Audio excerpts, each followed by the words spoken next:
Informasi berikutnya, warga rela antri berdesakan demi mendapatkan nasi bungkus khas Luwur Sunan Kudus yang disebut nasi jangkrik. Lebih dari 34.000 nasi jangkrik dibagikan pada warga.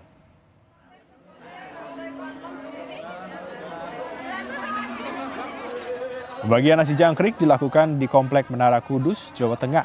Warga rela antri berjam-jam demi mendapatkan satu bungkus nasi jangkrik dan uyah asem. Pembagian nasi ini merupakan tradisi yang hanya dilakukan setiap tanggal 10 Muharram di acara Buka Luwur atau penggantian kelambu makam Sunan Kudus.